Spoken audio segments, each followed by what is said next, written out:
अनकबूत किस्त नंबर 75। कुछ लम्हों बाद फलक ने दोबारा सर उठाया। उसकी आवाज़ अब पहले से भी ज़्यादा कमज़ोर और टूटी हुई थी, जैसे किसी ने शीशे के बर्तन को जोड़ने की कोशिश की और वो दोबारा बिखर जाए। याद है अम्मा? उसने खाली नज़रों से अपनी माँ को देखा। जब मैंने स्कूल में ड्रामे में हिस्सा लेना चाहा था, आपने कहा था कि इस ख़ानदान की बेटियाँ ये सब तमाशा नहीं करती। मैंने वो फॉर्म फाड़ दिया था। एक तल्ख मुस्कुराहट उसके फटे होंठों पर उभरी। मुझे रंगों से भी मोहब्बत थी। मैं कैनवस पर एक दुनिया बसाना चाहती थी। बाबा साहब ने कहा, ये सब फारिग लोगों के चोंचले हैं, घर संभालना सीखो। मैंने अपने सारे रंग, अपने सारे ब्रश एक संदूक में बंद करके स्टोर रूम में फेंक दिए थे। वो अब रो नहीं रही थी। उसकी आंखों में एक भयानक ठहराव था। मैंने अपनी हर छोटी बड़ी ख्वाहिश का गला सिर्फ इसलिए घोंटा कि आप सबको मुझ पर फ़ख्र हो कि आप कह सके हमारी बेटी बहुत फर्मा बरदार है, वो परफेक्ट है। उसने गहरी तकलीफ दे सांस ली। मेरी फर्मा बरदारी, मेरी नज़ाकत ने मुझे क्या दिया? एक गंदी तारीख गली और एक दरिंदा जिसने मेरे वजूद की, मेरी रूह की हर हुर्मत को अपने पैरों तले रौंद डाला। वो सांस हमवार करने को रुकी, जिसके साथ साथ रूह भी लर्ज रही थी। 3 मर्द मेरी हिफाजत के लिए, मगर किसी ने ये नहीं सिखाया कि जब कोई मर्द नहीं होगा तो मैं खुद की हिफाजत कैसे करूँगी। वो अपने हाथों को देख रही थी, ज़ख्मों से चूर हाथ और टूटी उंगलियां। काश उसे ये सब उठाने आते तो वो फजर की तरह अपना दफा कर सकती। औरत को ज़्यादा बंद रखे चाहिए। औरत के हाथों में चूड़ियाँ अच्छी लगती हैं। मुझे यही सिखाया गया। ये क्यों नहीं सिखाया गया कि जब कोई दरिंदा मेरी कलाइयों को तोड़ने आएगा तो उससे खुद को कैसे बचाऊंगी? मुझे अपनी हिफाजत के लिए हाथ उठाना क्यों नहीं सिखाया गया? क्या मेरा ये कसूर है कि मैं एक अच्छी लड़की हूँ जो ज़बान और हाथ बांध कर रखती है? मेरे साथ ऐसा क्यों हुआ अम्मा? उसके सवालों का जवाब देने वाला कोई भी नहीं था। सब कहते हैं फजर बागी है, वो असूल तोड़ती है, सवाल उठाती है, मगर मैंने तो कुछ नहीं तोड़ा। मैंने तो ज़िंदगी की हर जंजीर चुपचाप पहन ली। फिर भी मेरी रूह को क्यों नोचा गया? उसने सर घुमाकर फजर की तरफ देखा। वो मलून है या मैं जो सबके लिए चुपचाप कुर्बान होती आई? मैंने क्या किया था अम्मा? बस इतना कि रईस औरंगज़ेब को दिल से कबूल किया, उससे मंसूब रही, या आप सबके अब फैसलों को अपना नसीब माना? उसकी आवाज़ अब घुट रही थी, मगर अल्फाज जलते अंगारे बन चुके थे। बताएं ना अम्मा, क्या सिर्फ औरत होने की सज़ा है ये कि वो ज़बान रखते हुए भी चुप रहे, अपनी ज़ात को, अपने ख्वाबों को मर्द के कदमों में रख दे, और जब उसका जिस्म तार तार कर दिया जाए तो सिर्फ ये सुनने को मिले कि चुप हो जाओ, तकलीफ़ होगी? उसने अब फजर से नज़रें हटा ली। आखिर कब तक लड़कियां इंतकाम की गैरत की भेंट चढ़ती रहेंगी? कब तक उनके लहू से गलियां रंगीन होती रहेंगी? क्या उनकी चीखें यूं ही बेआवाज़ रहेंगी? बाहर खड़े वली का दिल किसी ने मुट्ठी में भींच दिया। फलक की हालत वैसी ही थी जैसी निसा की थी जब वो उसे अस्पताल लेकर गया था। आखिर लड़कियों को कब तक ये सहना पड़ेगा? मुल्क कोई भी हो, मुआशरा कोई भी हो, मर्द एक जैसे क्यों होते हैं? मेरी क्या ख़ता थी अम्मा? ये कि मैंने कभी इनकार नहीं किया, या ये कि मैंने एक दिन भी अपनी मर्ज़ी नहीं जानी? मुझे इनकार करना और फिर उस पर कायम रहना क्यों नहीं सिखाया गया? कमरा साकित था। नगीन बेगम के आंसू थम गए थे। अम्मा की जान जैसे हवा में मुअल्लिक थी। फ़ख्र का सीना भारी हो चुका था और फजर वो यूं ही बैठी थी। वो बगावत की कीमत चुका रही थी और फलक फर्मा बरदारी की। 2 औरतें, 2 तकदीरें, और दरमियान में एक ऐसा समाज जो या तो चुप करवाता था या इल्ज़ाम देता था। फलक ने अब कमरे में मौजूद हर शख्स को बारी बारी देखा और फिर उसकी नज़रें दरवाजे के बाहर फ़र्श पर बैठी फजर पर दोबारा आकर ठहर के उनकी आंखें मिली, और उसे एक लम्हे में सदियों का दर्द और तफ़हीम का तबादला हो गया। फिर उसने अपना फ़ैसला सुनाया। सब यहाँ से चले जाएं। ये एक सरगोशी थी, मगर उसमें हुक्म की सख्ती थी। नगीन बेगम ने चौंक कर उसे देखा। फलक मेरी बच्ची, चले जाएं यहाँ से प्लीज़। उसकी आवाज़ में पहली बार एक नाकाबिले इनकार इख्तियार था। उसने अपना कामता वो हाथ उठाकर दरवाजे की तरफ इशारा किया। मुझे अभी आप में से कोई नहीं चाहिए, ना किसी की हमदर्दी, ना किसी के आंसू। उसकी नज़रें दोबारा फजर पर मरकूज़ हुई। मैं सिर्फ फजर के साथ रहना चाहती हूँ। ये जुमला एक बम की तरह गिरा था। नगीन बेगम के चेहरे पर नाकाबिले यकीन तकलीफ़ उभरी। जिस बेटी के लिए वो रो रही थी, वो इंतखाब कर रही थी उस लड़की का जिसे वो खुद मलून करार दे चुकी थी। फ़ख्र ने अपनी बहन की आदत को समझा। उसकी आंखों में गहरी तकलीफ़ थी, मगर वो जानता था कि उस वक्त बहस करना बेकार था। उसे वक्त चाहिए था, वो उसे वक्त देना चाहता था। बाहर स्वीट के दरवाजे पर खड़े बशारत और वजाहत आलमगीर अपनी अपनी जगह पर साकित थे। वो फलक की सारी बातें सुन चुके थे, मगर ज़बान तालू से जा चिपकी थी।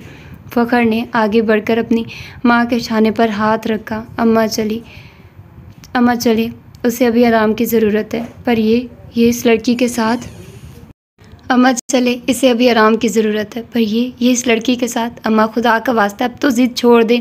फ़खर के लहजे की इल्तिजा सुनकर वो खामोश हो गई। उसने अपनी माँ को सहारा दिया और उन्हें बाहर ले जाने लगा। अम्मा जो अब तक दरवाजे पर साकित खड़ी थी, आगे बढ़ी। उनके चेहरे पर गहरा दुख था। उन्होंने फलक के सर पर हाथ फेरा। वली ने फ़खर को आंखों से एक इशारा किया। फ़खर समझ गया और अपनी माँ और पुप्पी को लेकर कमरे से बाहर निकल गया। बशारत भाई और वजाहत आलमगीर पहले ही निकल चुके थे। वली ने एक आखिरी नज़र फजर पर डाली, जो अब भी फर्श पर बैठी थी। उस वक्त उन दोनों को अकेले छोड़ देना ही बेहतर था। सब ठीक हो जाएगा, वो उसके सर को हौले से सुलाते खामोशी से दरवाज़ा बंद करके बाहर निकल गया। दरवाज़ा बंद होने की हल्की सी क्लिक की आवाज़ ने जैसे एक दुनिया को दूसरे से जुदा कर दिया। अब उस पुरतइश सर्द स्वेट में सिर्फ 2 लड़कियां थी, एक बिस्तर पर, दूसरी फर्श पर। एक वो जिसने अताअत की कीमत अपने वजूद से चुकाई थी, और दूसरी वो जिसने बगावत की कीमत अपनी रूह की तन्हाई से। तरहकीकत दोनों की रूहें चीथड़ों में लिपटी थी। फजर खिड़की के सामने रखे सोफे पर बिल्कुल वैसे ही बैठी थी जैसे कुछ देर पहले फर्श पर थी। उसका चश्मा मेज़ पर पड़ा था, घुटने सीने से लगे हुए थे और उसने अपनी गिर्द अपनी बाहें किसी हिफाजती हसार की तरह फैला रखी थी। थोड़ी घुटनों पर टिकी थी। उसकी नज़रें खिड़की से बाहर फैली रात की स्याही में खोई हुई थी, जहाँ शहर की रोशनियाँ मदम सितारों की तरह टिमटिमा रही थी। कमरे में मशीनों की धीमी गुनगुनाहट के सिवा मुकम्मल खामोशी थी। ये एक भारी बोझल खामोशी थी जो अल्फाज से ज़्यादा मायने खींचती। कितनी ही देर गुजर गई, फिर फलक की टूटी हुई आवाज़ ने उस सुकूत को तोड़ा। तुमने ये सब कैसे सीखा फजर? उसकी आवाज़ अब सरगोशी से ज़्यादा बुलंद न थी, मगर उसमें एक ऐसी प्यास थी जो सदियों पर मुहित लगती थी। तुमने अपना दफ़ा करना कैसे सीखा? फजर ने अपनी पोजीशन तब्दील नहीं की, ना ही उसकी तरफ देखा। उसका जवाब हवा में तहलील होता महसूस हुआ। जब इंसान ये जान लेता है ना कि उसे बचाने को कोई नहीं आने वाला, तो वो खुद सीख जाता है। उसके लहजे में कोई तल्खी नहीं थी, कोई फ़ख्र नहीं था, बस एक हकीकत का बयान था, उतना ही सर्द और बेरहम जितना खुद ज़िंदगी का असूल होता है। फलक ने तकिए से टेक लगाया, अपनी ज़ख्मी उंगलियों को देखा। उन पर जमे खून के निशान अब साफ थे, मगर उसे अभी भी नज़र आए। जब मैंने सुना था कि तुमने अपने दफ़ा में एक कत्ल किया था, तब मुझे तुम अजीब लगी थी, एक खौफनाक मुअम्मा। उसने एक लम्हे को तवक्कुफ़ किया। मगर आज एहसास हुआ कि अगर 10 लोग भी तुम्हें मारने आए, तुम्हारी जान और पहचान छीनने आए, तो उन्हें चीर फाड़ डालना चाहिए। अपने हाथों पैरों, अपने दांतों का, अपनी हिम्मत, हर चीज़ का इस्तेमाल करना चाहिए। अपना दफ़ा करना ज़रूरी है, वो धीमी आवाज़ में कह रही थी, जैसे खुद को कोई सबक पढ़ा रही हो। फिर उसने फजर को देखा, जो उसे नहीं देख रही थी। वो कहीं और उलझी थी। उसका चेहरा अभी तक सर्दो सपाट था, न दुख, न रंज, न खौफ।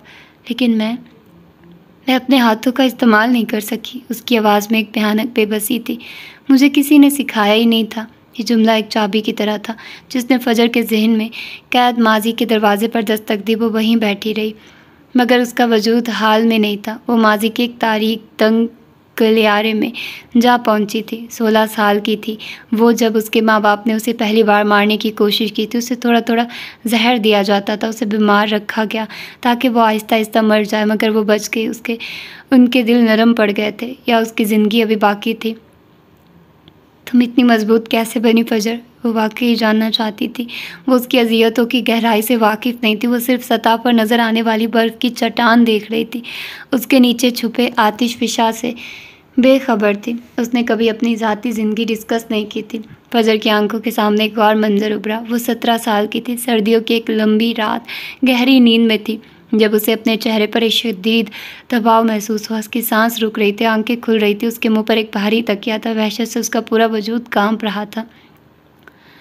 वो मरना नहीं चाहती थी। उसने अपने हाथ पांव मारने शुरू किया, पूरी कुव्वत से खुद को छुड़ाने की कोशिश की। उसके नाखून अब्बा के बाजू में गड़ गए। उसकी टांगों ने बिस्तर को ठोकरें मारी। वो एक जंगली जानवर की तरह लड़ रही थी, अपनी ज़िंदगी के लिए, अपनी सांसों के लिए। और फिर अचानक वो दबाव हट गया। अब्बा की हिम्मत शायद दम तोड़ गई थी। वो उसे छोड़कर कमरे से बाहर निकल गया। वो वहशत ज़दा सी बिस्तर के दूसरे किनारे पर सिमट गई। हलक खुश्क था, सांस नहीं आ रहा था, मगर वो रो नहीं पाई। उसके आंसू जम गए थे। बाहर से आती आवाज़ें आज भी सुनाई दे रही थी। वो हमारी बच्ची है, मैं उसे मरता हुआ नहीं देख सकती। ये अम्मा की सिसकियों भरी आवाज़ थी। वो हमारी बच्ची नहीं है, मैं उसे अपनी नहीं मानता। उसका चेहरा देखा है तुमने? मैं ये सब जानते हुए भी उसे। ये अब्बा की चीख थी, वही बाप जिसकी उंगली पकड़कर उसने चलना सीखा था, अब उसके वजूद से ही इनकारी था। वो अब उसे मारना चाहता था। पिछले 1 साल से अब्बा अम्मा मज़ीद खौफज़दा रहने लगे थे। उन 2 हादसों के बाद कुछ भी पहले जैसा नहीं रहा। आहिस्ता आहिस्ता वो उनसे दूर होती गई। आहिस्ता आहिस्ता अब्बा उसे मारने के लिए मज़ीद संकी होता गया। अम्मा अब्बा चीखते थे, उसने चीखना चिल्लाना सीख लिया। वो उसे मारने की कोशिश करते और उसने खुद का दफ़ा करना सीख लिया। ज़िंदगी में कभी अपनी सालगिरह पर उसने केक नहीं काटा था, उसे कभी तोहफ़ा नहीं मिला था। हर सालगिरह पर उसे बस मौत की कोई नई कोशिश मिलती थी। वो एक झटके से हाल में वापस आई। उसे अभी भी सांस लेने में दुश्वारी हो रही थी, मगर उसने अपने लब नहीं खोले। वो फलक को अपनी अज़ियतों की दास्तान नहीं सुनाना चाहती थी। उसकी तकलीफ़ पहले ही बहुत ज़्यादा थी। उसे खामोश देखकर फलक खुद ही बोली, तुमने अपनी पहचान कायम रखी, अकेले होते हुए भी कैसे तुम इस मुआशरे में सरवाइव कर रही हो। फजर के जहन में एक चेहरा उभरा। रईस औरंगज़ेब, जिस शख्स के असूलों ने फलक को यहाँ तक पहुँचा दिया था, उसी ने फजर को जीने का एक असूल सिखाया था। जब कोई तुम्हारी पहचान छीनने आए तो उसे चीर फाड़ देना, अपनी शनाख्त पर कभी समझौता मत करना। ये अल्फाज उसने अपने अंदर कहीं लिख लिए थे। वो सर्वाइवर थी। रोकर लड़कर खौफज़दा होकर वो सर्वाइव करती गई। फिर अरसल बुरहान गर्देजी आया, जिसने मोहब्बत का दावा किया, और फिर उसके दावे रेत की दीवार साबित हुए। उसने उसके किरदार को मसख़ करना चाहा। मोहब्बत करने वाले यूं भी करते हैं। लोग उसे कातिल समझते थे, उसे डाइन कहते थे, उसके साए से भी बचते थे। फिर भी वो खड़ी रही, क्योंकि गिरने का मतलब मौत था और वो जीना सीख चुकी थी। वो जीना चाहती थी। फलक की आवाज़ ने उसे फिर चौंकाया। रईस ने, उसने कभी मुझे कबूल ही नहीं किया। वो शुरू से ही इस रिश्ते से इनकारी था। मुझे हमेशा लगता था कि मुझसे ज़्यादा ठुकराया हुआ कोई नहीं। उसने एक तल्ख़ हंसी हंसी। लेकिन आज लग रहा है कि मेरी धुतकार तो कुछ भी नहीं थी। तुम्हें तो इससे भी बड़ी धुतकार मिली, उनसे जिन्हें दुनिया में सबसे बढ़कर मोहब्बत करनी चाहिए थी। फजर ने पहली बार गर्दन मोड़कर उसे देखा। उसकी आंखों में अब वो सपाटपन नहीं था, बल्कि एक गहरी उदास तफहीम थी। फलक उसकी खामोशी के पीछे छुपे तूफ़ानों को महसूस कर रही थी। तुम्हें तुम्हारे अपनों ने धुतकार दिया और मेरे अपनों ने मुझे एक ऐसे दरिंदे के नाम कर दिया जिसने मुझे मार डाला। बताओ फजर, कौन ज़्यादा कसूरवार है? उसने कोई जवाब नहीं दिया। वो आहिस्ता से सोफ़े से उठी और बिस्तर के करीब आकर खड़ी होगी। उसकी आंखें फलक के चेहरे पर मौजूद खराशों, उसके फटे हुए होंठों और उसकी वीरान आंखों पर जमी थी। फिर वो उसकी पाइंती के करीब बैठ गई। मुझे मजबूती विरसे में नहीं मिली फलक। उसकी आवाज़ अब भी धीमी थी। मजबूती इंतखाब होती है, एक तकलीफ थे इंतखाब। जब तुम्हारे पास रोने और लड़ने के अलावा कोई रास्ता ना बचे और तुम लड़ने का इंतखाब कर लो तो तुम मजबूत बन जाते हो। तुम्हें बनाया नहीं जाता, तुम बनते हो। हर ज़ख्म, हर आंसू, हर धोखा तुम्हें तराशता है। वो एक लम्हे को रुकी। तुम्हें लगता है मैंने अपनी पहचान कायम रखी?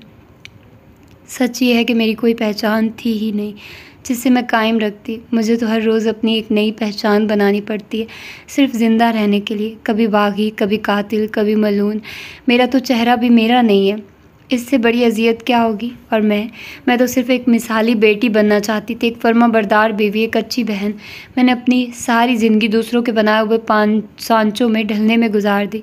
फलक की आवाज़ टूट गई। और उन सांचों ने ही मुझे कुचल डाला, क्योंकि ये सांचे औरतों के लिए नहीं, उनकी कब्रों के लिए बनाए जाते हैं। कुछ उनमें चुपचाप दफन हो जाते हैं और कुछ कब्र तोड़कर बाहर आ जाती हैं। फजर की अल्फाज कमरे की फ़िज़ा में जहर की तरह फैल गए। फलक ने अपना ज़ख्मी हाथ आगे बढ़ाया। फजर एक लम्हे को हिचकिचाई, फिर उसने आगे बढ़कर उसके हाथ थाम लिए। उसके सर्द हाथ थे मगर मजबूत थे। फलक के हाथ कांप रहे थे, मगर उनमें एक नई ज़िंदगी की हरारत थी। उसने फलक का हाथ थामे रखा, जैसे उसकी हड्डियों में छुपी कमज़ोरी को अपनी उंगलियों की मजबूत गिरफ्त से समेट रही हो। वो लम्हा छोटा था, मगर उसमें एक उम्र की थकन उतरी हुई थी। फिर वो आहिस्ता से बोली, जैसे अल्फाज की डोर से वो फलक की बिखरी रूह को समेट रही हो। हम इन सांचों में नहीं ढलेंगे जो हमारी रूह को चीथड़ों में बदल दे, जो हमसे हमारी शनाख्त छीन ले, जो हमें तकलीफ़ पहुंचाए, जो हमें बेआबरू करे। हम अपनी पहचान खुद तराशेंगे, अपने नाम खुद लिखेंगे। फलक की आंखों में एक नमी सी चमकी, मगर वो आंसू अब कमज़ोरी के नहीं थे। वो पहली बार किसी ऐसी औरत के साथ खड़ी थी जो सिर्फ कर्ब दिखाती नहीं थी, उनसे लड़ना सिखाती थी। मैं थक चुकी हूँ, मैं कुछ वक्त अब सिर्फ खुद के लिए जीना चाहती हूँ। फजर की आंखें गहरी हो गई। उसने इस बात में सर हिलाया। यही हमारी सबसे बड़ी बगावत है, खुद को चुन लेना। इस दुनिया में जहाँ औरत को अपनी ज़ात सबसे आखिर में रखने की तरगीब दी जाती है, वहाँ खुद को चुन लेना एक इनकलाबी कदम है। फलक ने अपने अंदर वो सन्नाटा महसूस किया जो बरसों से आबाद था, और फिर उसी लम्हे वो सन्नाटा हिलने लगा जैसे बर्फ़ के नीचे किसी चश्मे ने बहना शुरू कर दिया। मैं सर झुकाकर जीने से इनकार करती हूँ, फलक आहिस्ता मगर पुरज़म लहजे में कहा। अगर मेरी खामोशी को कमज़ोरी समझा गया तो अब मेरी आवाज़ गूंजेगी। मैं हर उस शख्स को बेनकाब करूँगी जिसने मेरे साथ दुखों का कारोबार किया। फजर ने पहली बार मुस्कुराहट में वो रोशनी दिखाई जो शायद बरसों से दफन थी। यही तो ज़िंदगी है, एक इनकार, हर उस नामुमकिन चीज़ का इनकार जो तुम्हें मजबूर करती है कि तुम खुद को भूल जाओ, जो तुम्हें अजियत देती है, जो तुम पर तशद्दुद करती है, जो तुम्हें बेआबरू करती है। हम वो कड़ियाँ होंगी जो अपनी ज़ंजीर खुद बनाएंगी। हम वो आईना होंगी जिसमें औरत अपनी पहचान, असल पहचान देख सकेगी। कमरे के बाहर अस्पताल के लॉन में कहीं दूर रात की ठंडी हवा पत्ते हिला रही थी। खिड़की के बाहर रोशनियों ने मध्यम होना शुरू किया, जैसे शहर में उनकी गुफ्तगू के शहर में खो गया। अगर मैं एक दिन मर भी जाऊं तो मेरे बारे में कहा जाए कि ये वो औरत थी जो आखिर वक्त तक खुद के लिए खड़ी रही, फलक ने कहा, और फजर ने अपना हाथ उसके माथे पर रखा जैसे वो लफ्ज़ खुद लिख रही हो। फिर हौले से बोली, और मैं चाहती हूँ कि मेरे नाम के साथ ये ना जोड़ा जाए कि मैं सिर्फ़ एक कातला थी, बल्कि ये लिखा जाए कि मैं वो औरत थी जो मरने से पहले 10 बार ज़िंदा हुई, हर बार अपने कातिल को हरा कर। कुछ लम्हे खामोशी के गुजरे, फिर फलक ने आहिस्ता से पूछा, वो लोग जो बचपन में ही मर जाते हैं मगर फिर भी सांस लेते रहते हैं, क्या वो कभी पूरी तरह जीते हैं? फलक के सवाल पर उसने खिड़की के पार तारीकी को देखा, जैसे वहाँ से कोई रोशनी निकालने की कोशिश कर रहा। जीते हैं, जब वो दूसरों को जीने का हुनर सिखा देते हैं तो वो खुद भी जीना सीख जाते हैं। फलक ने आहिस्ता से सर हिलाया, जैसे उसने भी ज़िंदगी को अब एक नया नाम दे दिया। हम नई औरतें हैं, उसने सरगोशी में कहा, जैसे कोई हलफ ले रही हो, जिन्हें ना जंजीरें कैद कर सकेंगी ना इल्ज़ाम।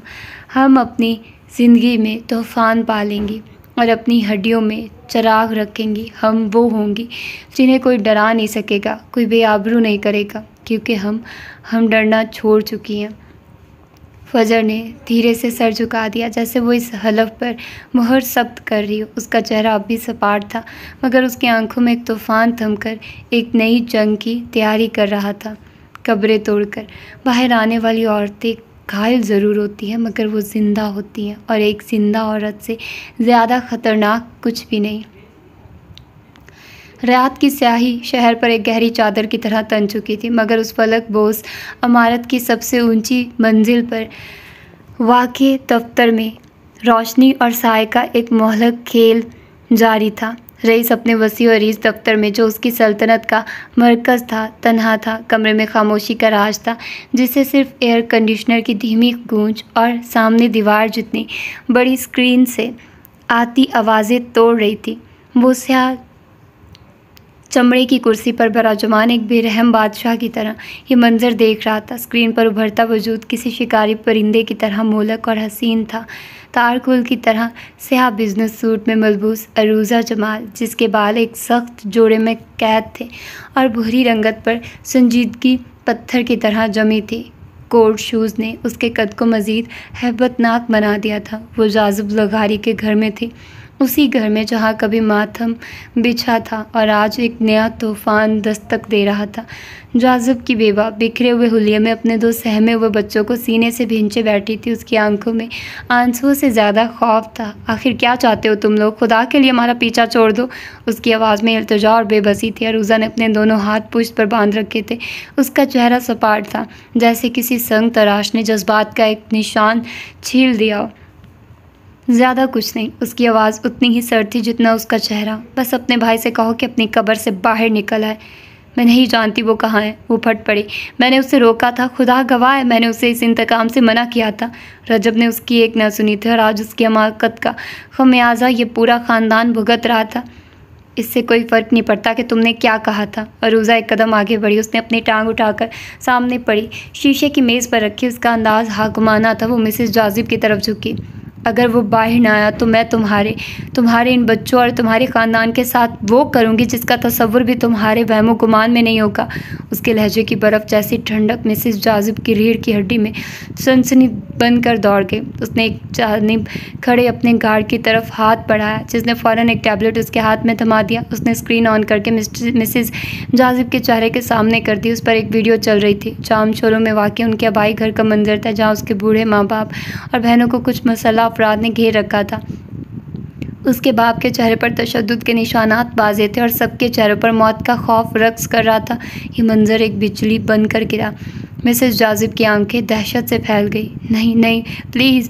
वह ज़मीन पर गिरने के अंदाज में झुकी। खुदा का वास्ता है, उन्हें कुछ मत करना, उन्हें छोड़ दो। वो अब गिड़गड़ा रही थी। उसकी सारी हिम्मत जवाब दे गई थी। अरूज़ा ने मेज़ से पाँव हटाया और सीधी खड़ी हो गई। उसकी आंखों में एक लम्हे को भी रहम की रमक पैदा नहीं हुई। तुम्हें 4 घंटे की मोहलत देती हूँ। उसकी आवाज़ एक फ़ैसला सुना रही थी। 4 घंटे में अगर रजब रज़ा नहीं हमारे सामने सर नहीं झुकाया तो। एक लम्हे का वक्फा लिया और उसकी आंखें किसी कातिल की तरह ठंडी और बेरहम हो गई।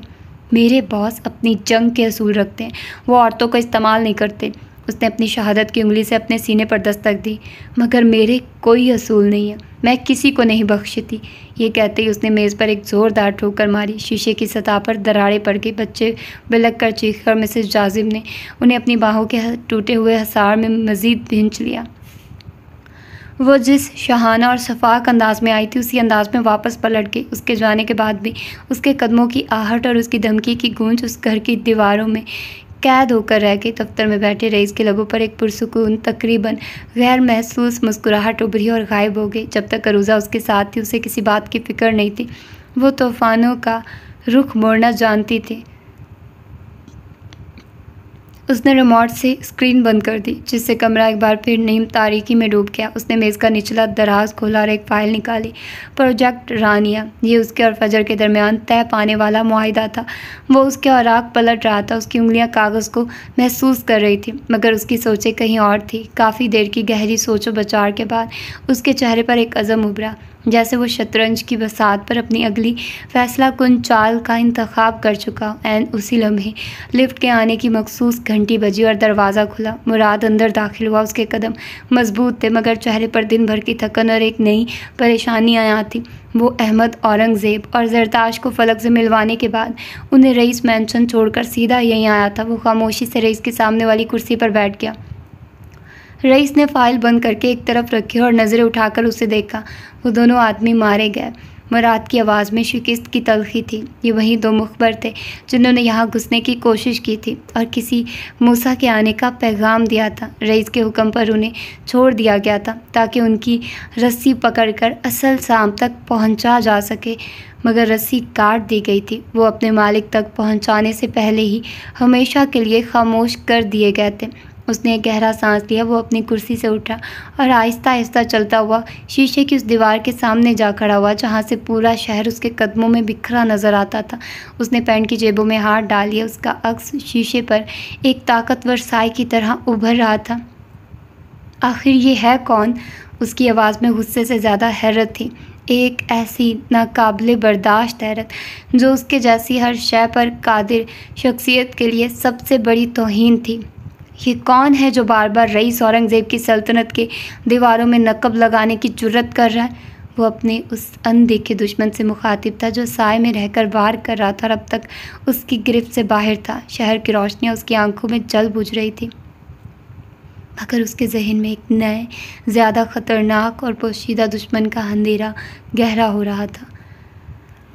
एक नया सूरज उगा था। ये महज रोशनी का एक दायरा नहीं था जो मशरिक़ से तुलू हुआ था। ये एक पैगाम था, एक वादा। गुज़श्ता शाम की गहरी उदास खामोशी पर एक सुनहरी मुहर।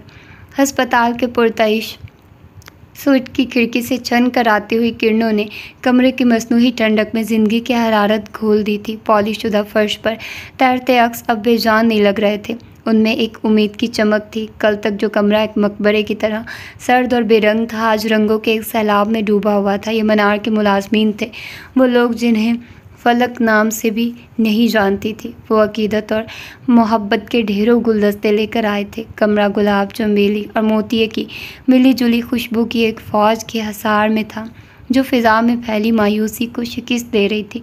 और उन फूलों के दरमियान बिस्तर पर सहारा लिए बैठी फलक मुस्कुरा रही थी।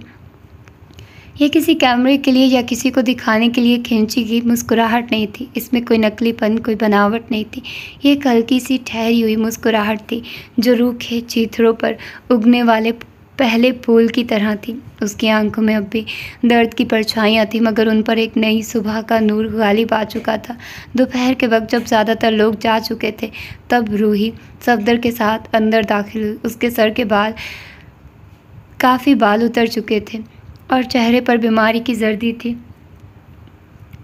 मगर उसकी बड़ी बड़ी आंखों में एक अजीब सी दानाई और ज़िंदगी से लड़ने की चमक थी। उसने हाथ बढ़ाकर फलक को एक कागज़ का बना हुआ सितारा दिया। वो उसके लिए मकड़ी नहीं ला सकती थी, वो फलक के लिए सितारा लाई थी। ये मैंने आपके लिए बनाया है। उसकी आवाज़ कमज़ोर थी, मगर उसमें एक हौसला था। मेरी मामा कहती हैं, जब हिम्मत टूटने लगे तो सितारों को देखना चाहिए, वो अंधेरे में ही चमकते हैं। फलक ने वो सितारा अपने ज़ख्मी हाथ में थाम लिया। उस एक लम्हे में दो मुख्तलिफ उम्र की दो मुख्तलिफ जंगें लड़ती रूहों ने एक दूसरे को पहचान लिया। फलक को एहसास हुआ कि मजबूती का मतलब चीखना या लड़ना ही नहीं होता। मजबूती का मतलब उस बच्ची की तरह मुस्कुराकर अपनी जंग जारी रखना भी है। उसने एक नज़र दरवाजे के पास खड़ी फजर पर डाली, जो खामोशी से सब कुछ देख रही थी। कल रात से वो उसके साथ थी। वो उसे देखते हुए सोच रही थी, वो फजर जैसी नहीं बन सकती थी और ना ही बनना चाहती थी। फजर एक ऐसी चट्टान थी जो तूफ़ानों को चीर देती थी, मगर वो पानी की तरह थी, नरम, खामोश, अपनी राह बनाने वाली। उसे अपनी नज़ाकत को अपनी ताकत बनाना था, उसे खोना नहीं था। यह एहसास एक सुकून बनकर उसके वजूद में उतर गया। शाम तक लोग आते जाते रहे। डॉक्टर्स उसकी ज़हनी और जिस्मानी हालत में इतनी तेज़ी से आती हुई बेहतरी पर हैरान थे। दिन यूं ही गुजरता गया। वली फजर की जगह मनार गया था। फलक के घर वाले आए और मिलकर चले गए। वो उसे हंसता देखकर हैरान थे। कभी फजर को तो कभी अब उसे देख रहे थे। और फिर आहिस्ता आहिस्ता शाम ढलने लगी।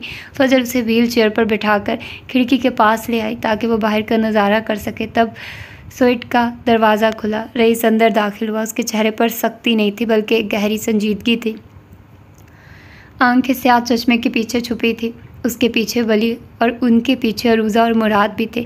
कमरे की फ़िज़ा एकदम बदल गई। स्वीट की सफाई करते मुलाजिम भी एक लम्हे को ठटक गया। वली और फजर की निगाहें मिली। वली ने दोनों अब्रू उठाकर आंखों ही आंखों में उससे पूछा कि वो कैसी थी। हेज़ल आंखों ने खामोशी से कहीं जवाब दे दिया। वो पुरसुकून हो गया। सच तो ये था, उन कथई और हेज़ल आंखों को बात करने के लिए बोलने की ज़रूरत नहीं पड़ती थी। रईस सीधा मेज़ के पास आया। उसने किसी से कुछ नहीं कहा, बस एक फ़ाइल मेज़ पर रखी। ये तुम लोगों के प्रोजेक्ट का कॉन्ट्रैक्ट है। उसकी आवाज़ भारी थी। रईस ग्रुप इसे बगैर किसी मुनाफा के स्पॉन्सर करेगा।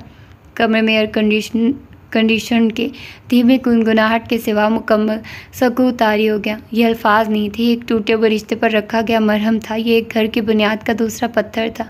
फलक ने अपनी व्हील चेयर पर बैठे हुए सामने मेज़ पर रखे कॉन्ट्रैक्ट को देखा। उसके पीछे फजर ने आगे बढ़कर व्हील चेयर की पुश्त को थामा।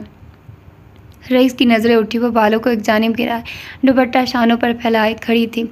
कानों में छोटे छोटे टॉप्स चमक रहे थे, जबकि शफाफ गर्दन बिल्कुल खाली थी। ये नज़र एक लम्हे के लिए उठी थी और रईस के गले में गिल्टी उभर कर माधूम हो गई। हलक खुश्क हो गया। वो फ़ौरन रुख मोड़ गया। ये चश्मा इसीलिए लगा रखा था कि वो अपनी आंखों के धुत होने को बाकियों से छुपा सके। फजर के साथ वली एक खामोश मुहाफिज की तरह खड़ा हुआ। रईस देख ही नहीं पाया कि उसके आने से फजर के रुखसार लाल हो गए थे। वो उसके करीब खड़ा था, जबकि दूसरी जानिब अरूज़ा, मुराद और रईस थे। ये एक मंजर नहीं था, ये घर की तामीर का मरहला लम्हा था, जिसकी बुनियाद फलक के अज़म ने रखी थी, जिसकी दीवारें फजर की मजबूती ने उठाई थी, जिसे वली की हिफाजत ने सहारा दिया था। और आज रईस के उस एक फ़ैसले ने उस पर छत डालकर उसे मुकम्मल कर दिया था। उनका घर मुकम्मल हो चुका था। फलक ने नज़रें उठाकर रईस को देखा। उसकी आंखों में शिकवा नहीं था, सिर्फ़ एक खामोश तफ़हीम थी। वो जानती थी कि यह सिर्फ़ एक प्रोजेक्ट नहीं, ये कफ़ारा था। ये उन तमाम गलतियों का अज़ाला करने की एक कोशिश है जिन्होंने रूह को चीथड़ों में बदल दिया था। उसके होंठों पर वही पुरसुकून मुस्कुराहट उभरी। चीथड़ों में लिपटी रूहों को ढांपने का वक्त आ गया था, और इस बार लिबास रेशम का नहीं, अज़म और खुददारी का था। तो इसमें स्पेशल जो चीज़ हुई है वो यही हुई है कि फजर जो है वो एक तरह से उसके साथ रहती है, फलक के साथ। देन वो उससे पूछती है कि तुम कैसे इतनी स्ट्रांग हो, ये है वो है। अब जाहिर सी बात है, अब दो करैक्टर हैं। अब एकदम से राइटर इधर बहुत अच्छा, मैं कहूँगी कि बहुत अच्छा उन्होंने लिखा है कि राइटर है और उसका जो करैक्टर है एकदम से वो स्ट्रांग नहीं बन सकती। एकदम से क्या, उसकी जो नेचर है, जो करैक्टर की सोल है ना, वो बताई गई है कि वो कभी भी इतनी ज़्यादा स्ट्रांग नहीं रही। वो एक सेंसिटिव, एक हसास, एक चुलबुली सी लड़की होती है, ठीक है, जो हमेशा दूसरों की मानती आई है और हमेशा एक अच्छी फर्माबरदार लड़की रही है। तो अब एकदम से अगर वो चेंज होगी या इस तरह से करेंगे तो हमारे लिए भी ये चीज़ अब नॉर्मल होगी कि यार ये तो फलक है ही नहीं ना। तो इसमें राइटर ने कहा कि वो ऐसी नहीं बन सकती, वो कभी भी फजर जैसी नहीं बन सकती, और फजर की एक अलग पर्सनैलिटी, उसका एक अलग रूप है, तो वो वैसी बन ही नहीं सकती। तो अब ये भी अच्छी बात लगी मुझे। और फिर रूही जब आती है और उसको कहती है कि ये स्टार है, और मम्मा कहती हैं कि स्टार जो होता है वो अंधेरे में चमकता है। वाह, मतलब मुझे ये बात बहुत अच्छी लगी, और होपफुली कि आप लोगों को भी अच्छी लगी होगी। तो देन मतलब मुझे ये जो डायलॉग उसने बोला ना, तो ये थोड़ा हिट कर गया। एक बंदे को होता है ना कि अच्छा लगता है, तो बिल्कुल वैसा ही मुझे ना थोड़ा हिट कर गया, अच्छा लगा। उसके बाद फिर रईस आता है और वो उसको कहता है कि ये तुम लोगों के कॉन्ट्रैक्ट की फ़ाइल है और मैं बिल्कुल बगैर किसी मुनाफे के इसको स्पॉन्सर करूँगा। वाह, ये भी अच्छी बात है कि उसका एक इनिशिएटिव है, एक अच्छा इनिशिएटिव है। अब देखना ये कि अब आगे क्या होता है। अब जाहिर सी बात है, फ़जर और वली तो एक दूसरे के साथ सेटल हैं, मतलब उन दोनों को आपस में कोई नहीं है। वली हमेशा उसकी ढाल बन जाता है और वो उसको सपोर्ट करता है, और फजर इस चीज़ को पर बहुत खुश भी होती है। अच्छा, लेकिन वो साथ साथ उसको भी कर रही होती है प्रेज़। वो उसका मसीहा है, वो उसको बचाने आता है। तो ये भी अब चीज़ें हैं, तो देखते हैं कि अब इसका अंत क्या होता है इस नावल का। होपफुली कि पॉजिटिव हो, अच्छा हो, लेकिन हम कुछ भी नहीं कह सकते कबल इस वक्त। और रजब के साथ जो हो रहा है, रजब के साथ तो बहुत ज़्यादा बुरा होना चाहिए। मेरा बस नहीं चल रहा कि उसके साथ क्या करें, बट मुझे बहुत बुरा लगा जो उसने किया है फलक के साथ। बहुत बुरे तरीके से उसने उसको जो किया है, सब बहुत बुरा था। तो होपफुली कि आप लोगों को ये एपिसोड अच्छी लगी होगी और आप लोगों ने एंजॉय किया होगा। तो मिलते हैं इसकी अगली एपिसोड में। अपना ढेर सारा ख्याल रखिएगा। अल्लाह हाफिज़।